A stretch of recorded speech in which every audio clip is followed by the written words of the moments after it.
I scoured YouTube for days watching hours of putting tips from pros so you don't have to, and here's what I learned. There are 8 basic tips that will help anyone improve dramatically once put in place. The first tip that a lot of newer people to disc golf have problems with is the grip on the putter. You can hold the putter many different ways, but what you need to focus on is having a fan grip with these 3 fingers. This will give you much more control of the disc and allow for more precise adjustments. Now when placing the pointer finger on the disc, this is going to be whatever makes you feel the most comfortable. The second thing that was stressed is your putting form. Now when it comes down to your form, this needs to be specific to you. You can sit down and watch hundreds of hours of how Ricky Wysocki putts and copy his form from start to finish. But having Ricky's putting form isn't going to make you as good as a putter as him. It could ultimately wind up hurting your putting game.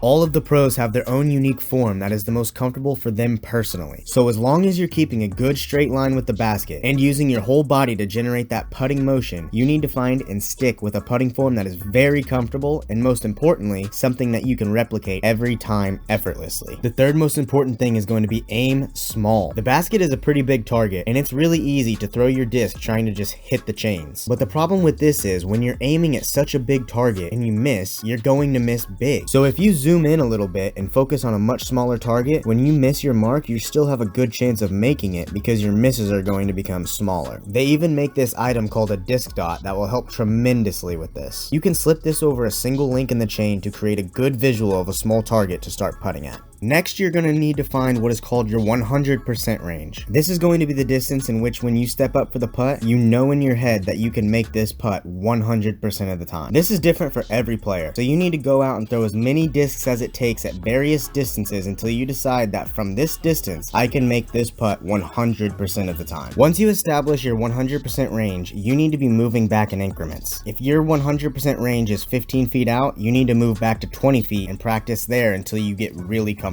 Once you can start hitting those 20-foot putts around 90% of the time, then you move back again and start over. It is really important that you make sure you are slowly increasing your distance and making sure you are completely comfortable and confident from that range before moving on. Once you start getting a little bit further away from the basket, you need to commit to the putt. Committing to the putt is making sure you do your full extension on release and being able to replicate the same motion every time. Typically, as we start to get further away from the basket, our confidence will start to diminish, leaving us with a break in our form or a putt that is just kind of tossed up by the basket and hoping for the best. As long as you are in your personal putting range, you need to fully commit to every putt. The 7th big tip the pros give is practicing different styles of putts. Whenever you're out on the course, you never know what type of putting situation you're going to get yourself into. So with that being said, you need to be prepared for anything. You need to be able to straddle putt from out behind an object, maybe throw a scoured to hit the perfect line, or you need a step or jump putt for those long lies. The majority of your practice needs to be on your everyday average putting style, but you do need to show some attention to these specialty putts. Getting comfortable in areas of the game where everybody is uncomfortable